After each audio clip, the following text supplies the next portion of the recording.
Bine ați venit la Internet and Mobile World, ediția 2017, cea mai mare expoziție de soluții B2B, digitale și IT din sud-estul Europei. Sunt Dan Mocanu, consultant și coach de dezvoltare a afacerilor prin inovație în utilitate, prin Blue Ocean Strategy, și sunt onorat să vă însoțesc astăzi în cadrul evenimentului. Evenimentul se desfășoară simultan în 6 direcții, 6 zone dedicate după culorile curcubeului, culori esențiale, fiecare cu tematica sa cheie pentru industrie. Scena principală fiind însă aici. Prezentările vor fi de 45 de minute și la sfârșit veți avea ocazia să puneți întrebări vorbitorilor.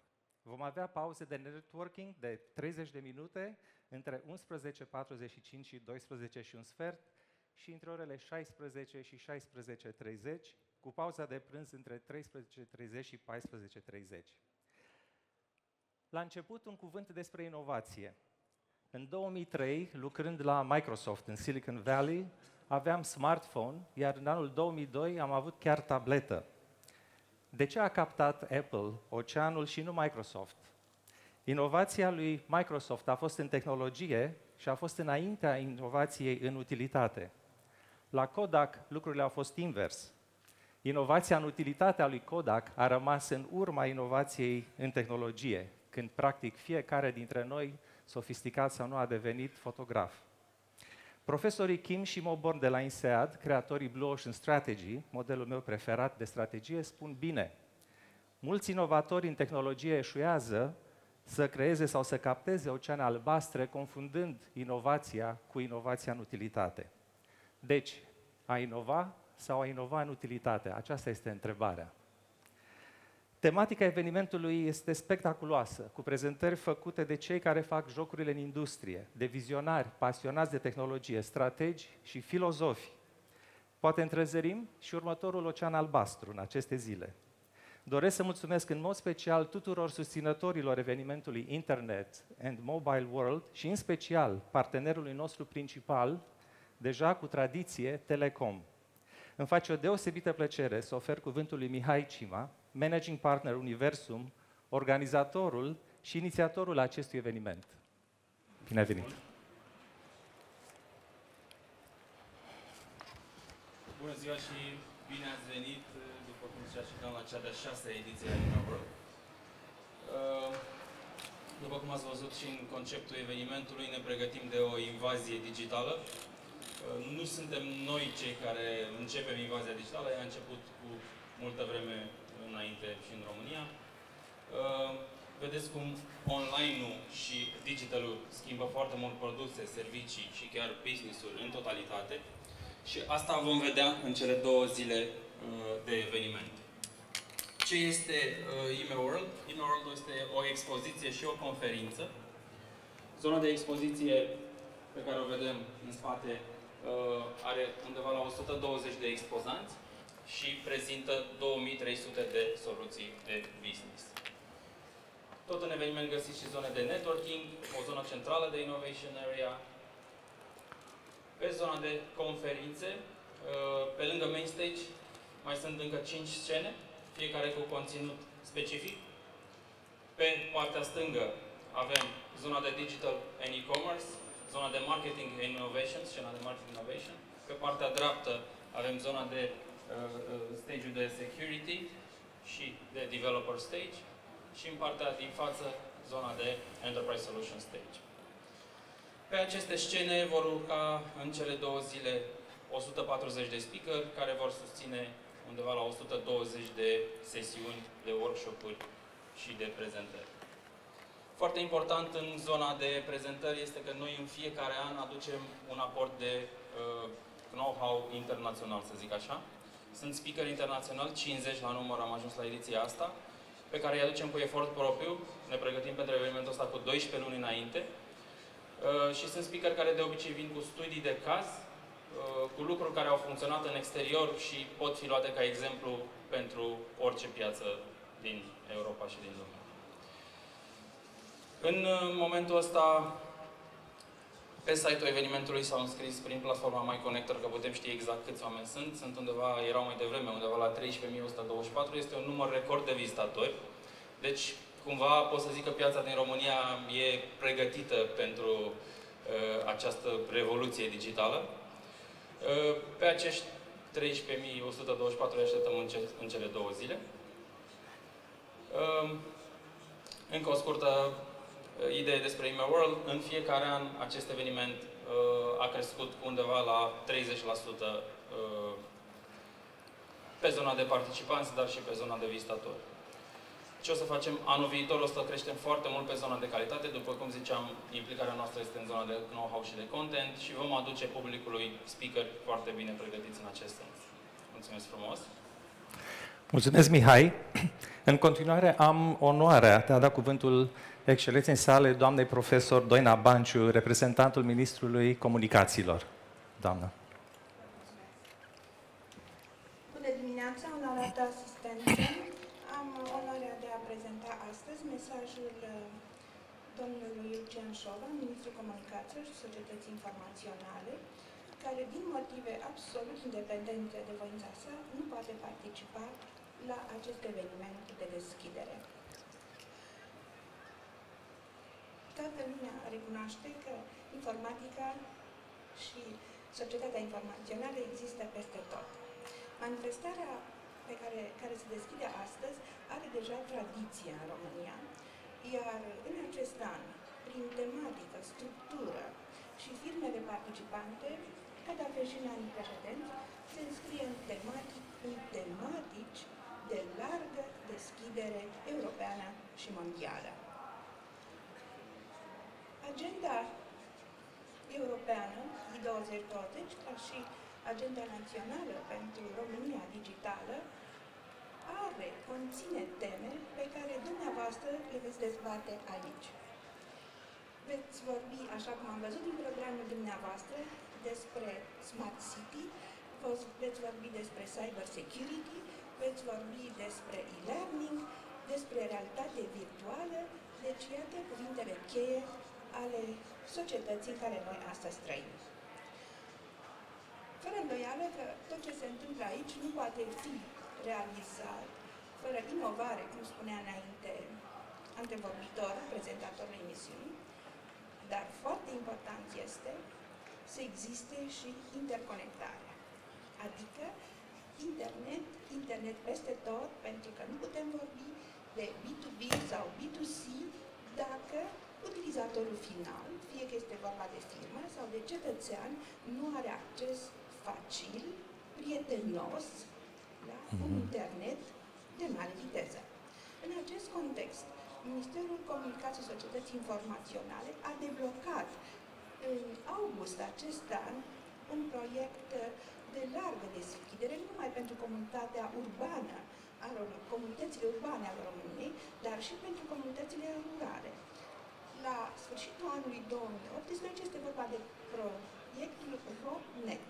La sfârșitul anului 2018, 700 de localități vor fi conectate la internet de bandă largă, iar cele 8.000 de firme existente în aceste localități vor putea, firește, deveni poate clienți ai, să zicem, fenomenelor B2B și B2C. Acesta este un proiect important, probabil Telekom va spune ceva despre acest proiect, pentru că este, să spunem așa, deep involved în această activitate. Al doilea lucru pe care Ministerul dorește să-l aducă în fața dumneavoastră este cel legat de securitatea informației. Nu putem vorbi de e-servicii pentru cetățeni, nu putem vorbi de e-government sau e-learning dacă aspectele atât de speciale legate de cyber security, de protecția datelor, de e-privacy, nu sunt rezolvate. De aceea, pentru cei care cunosc domeniul, știu că există o directivă europeană care trebuie să asigure securitatea rețelelor, directiva NIS, pe care o puteți vedea în consultare, începând de ieri, pe site-ul Ministerului. Probabil că ea va fi adoptată imediat ce se va termina perioada de consultare. În orice caz, în primele luni ale anului 2018. Toate aceste manifestări au în spate o muncă asiduă, o muncă de inovare, o muncă care, firește, solicită resurse. În Ministerul MGSI a lansat o serie de call-uri pentru proiectele finanțate din fonduri structurale. Ultimul a fost dedicat chiar inovării și clusterelor în ICT, iar oferta firmelor a fost generoasă, încât contractarea a depășit cele 50 de milioane care au fost alocate acestui fond și s-a realizat o alocare de 64 de milioane. Ministerul gândește că în condițiile în care vor putea exista resurse de fonduri structurale din, să spunem așa, economii sau alte forme de neconsumare a fondurilor, să upgradeze acest gol cu probabil încă 50 de milioane. Ca să închei, aș vrea să spun că Ministerul lansează încă 4 mari proiecte la scară națională, care privesc cultura, sănătatea, învățământul și, bineînțeles, e-government, adică proiecte care să sprijine cele 36 evenimente de viață identificate de specialiștii Ministerului. Sigur, ar fi multe de spus, dar acestea au fost mesajele Ministerului Comunicațiilor și Societății Informaționale. Cred că această manifestare, ca și manifestările din anul trecut, la care, mă rog, în calitatea mea de profesor și cercetător am participat, vor aduce un plus valoare mediului nostru, al ICT-ului, prin schimbul de idei, schimbul de informații, best practice și ne reușim să multe din aceste produse să le vedem ca și utilizatori implementate în viața de zi cu zi. Vă mulțumesc! Doamnă profesor, vă mulțumim foarte mult pentru aceste cuvinte inspirante și, într-adevăr, a fost muzica utilitate, utilitate, utilitate pentru cei care sunt mai la periferia industriei. Din acest moment voi vorbi în limba engleză. It is my distinct pleasure to welcome Mr. Miroslav Majoroš, the CEO of Telekom Romania, to present to us Telekom's vision to empower and sustain in the digital transformation of companies working with Telekom in Romania. Please welcome Mr. Majoroš.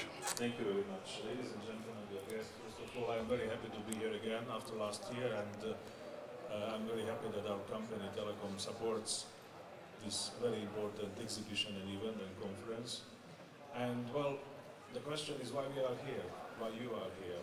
Well, except of meeting friends and except of having some cookies and maybe to see some exciting technology, I think we should really discuss more deeply what is the reason for us to be here and what we are going to move forward and how we are going to improve from here. Now, compared to the last year, what happened and what I can say, what we have done to fulfill our mission to improve the communication and digitalize the society. I'm very happy that we have really moved forward, especially in the area of technology. Telekom, as the company, started to deploy very, very fast, in a very fast manner, especially the mobile 4G technology. And I'm very happy to say that we had the first live presentation of 5G technology in Romania, and not only in Romania, that was the southern and eastern Europe, here in Bucharest in June, with Ericsson, and very successful live demonstration of capabilities of 5G. Now, 5G is a big topic, and 5G is technology which is just behind the corner, and we will see it in a few years. And 5G is changing everything. And we have to be ready for 5G not only because of multimedia screens and so on, but we have to be ready for 5G because the 5G is going to change the business, the way how business is done, the way how we communicate and our devices are communicating with each other. And we could clearly see that at the presentation, and we could clearly hear the new business scenarios, how to use the 5G in healthcare, in transportation, in logistics, in machinery, everywhere where the exchange of data is crucial. And I'm happy to say another thing, and this is quite fresh. We are very happy to say that we have achieved, as company Telekom Romania, the highest score in mobile data service following the audit, independent audit conducted by company P3. So in a very short summary, according to that audit, which will be published soon, we have the best data network in the country. That's quite surprising maybe for some of you, but this is really a realization of a very, very long and very, very thoughtful process of deployment of the network. So I think we can say that we are ready. The country has one of the best networks in Europe, mobile and fixed. This is one of the highest percentage of coverage of the fiber in the Europe, if not the highest. Maybe some of the Baltic countries has something similar. So where is the problem? I think the problem is that we have to start moving this capacity. We have to start moving that investment in order to achieve more, to have more, better results, and of course better and more interesting life for our citizens, of our friends here. And one of the ways how to achieve that is the initiative of Smart City. Now we can say that everything is smart nowadays. There are smartphones, smart cars, smart cities. And the smart city is kind of a combination of all these approaches we were talking about in a city, which enables their citizens, their visitors, their businesses to work and communicate much smoother. We are presenting our smart city concept in the booth over there. I encourage you to go there because it is very interesting to see what type of activities and what kind of scenarios we can perform. And we have already 2 successful projects running here. One is here in Bucharest, and another is in the city of Constanța, where we do the smart city project demonstrations. And again, I encourage you to look at this. We are presenting most of the smart city elements in that booth. So from the communication, from the speed of internet, from the coverage, we are getting to a practical use, and most important practical use of these new technologies, from my point of view, is smart city. So I'd like to thank you very much again for listening to me, for attending this conference, and I wish you really a very successful 2 days here, getting important and interesting information and inspiration for your next business and for your private life. Thank you very much. Thank you very much. Thank you.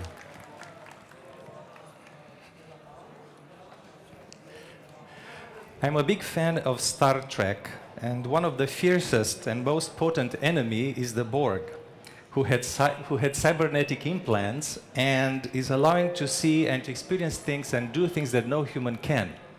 So their famous quote is, "Resistance is futile."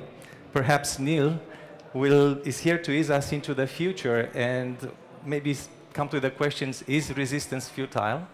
So I'm going to let Neil Harbisson present the next session as being the first officially recognized cyborg.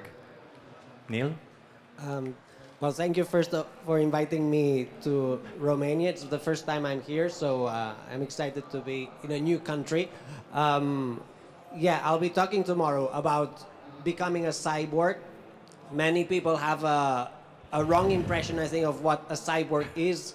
People think that becoming a cyborg will bring us closer to technology, but I think that it's the opposite, that becoming a cyborg will actually bring you closer to nature. By adding new senses and new organs, we can all have a deeper experience of nature and of reality.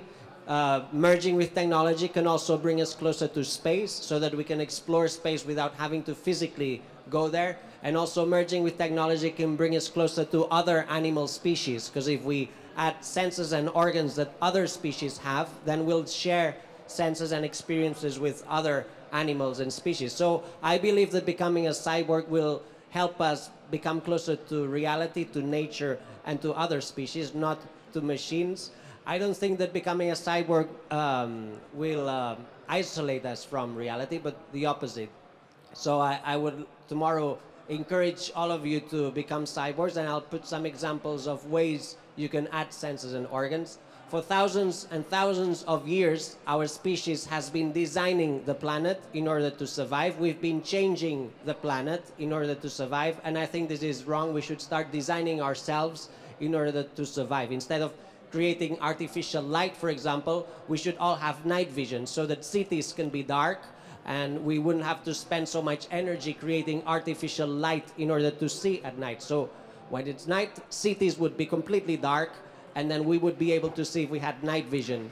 Also at winter and in the summer, we should not use heaters or air conditioning. We should be able to control our own temperature so that we don't need to waste so much energy creating cold air when it's hot or hot air when it's cold. So I think this is a way that we'll see in this century that our species will start designing ourselves. So we'll start designing our senses and perception, and this will have a huge impact in nature because we won't have to design the planet so much because we'll be able to survive without having to change it. So I'll be talking about this tomorrow, and I'll encourage you to become cyborgs, basically. There's two different areas as well. One is artificial intelligence, which is something that most of you might know, but I'll be talking about artificial senses. So there's AI, but there's also AS. AS is artificial senses like this antenna that allows me to extend my perception of color beyond the visual spectrum. The antenna allows me to detect infrareds and ultraviolets, so I can feel if it's a good day or a bad day to sunbathe, because if I sense there's a high level of ultraviolet, then I avoid the sun. Or I can also detect if there's movement detectors in a space, because if there's infrared, it means that there's movement detectors. So it's an antenna that allows me to extend my perception of reality, and I'll talk about other senses that you can add to your body in order to extend your perception of reality. So basically, I'll be talking about this tomorrow, and I hope that we all start seeing technology as something that can bring us closer to nature, not the opposite. I think we'll start seeing this in the 20s. For many decades, we've been using technology as a tool. Now many of you are wearing technology, and the next stage is that we will become technology. Thank you very much. Wow. Wow, thank you, Neil.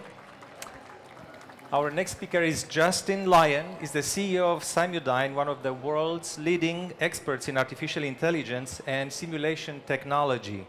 He has a strong track record in the technology industry with 2 companies with a successful exit.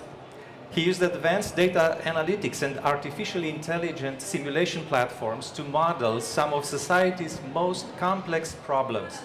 In the aftermath of 9/11, for example, he provided advanced analytics to the US Department of Defense as part of their counterterrorism efforts. In a world that is becoming much more interconnected and immensely more complex, businesses are faced with more data that they can cope with, and existing business information systems lack the intelligence to make the fast-paced decisions they require. In an effort to keep up, artificial intelligence solutions can be used to react in real time. Please give a warm welcome to Justin Lyon, who will be talking about agent-based modeling, artificial intelligence, and the future of autonomous... Okay, sorry. Well, I made the introduction before. Your Excellencies, dear guests, thank you for your presentations, and I will be welcoming our next guest speaker. Thank you. Justin, are you here? I am indeed. Okay. Thank you for that introduction.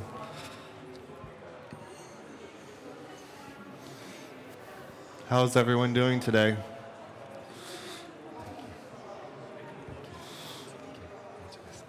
Doamna profesor, mulțumesc și mie. Ok. So.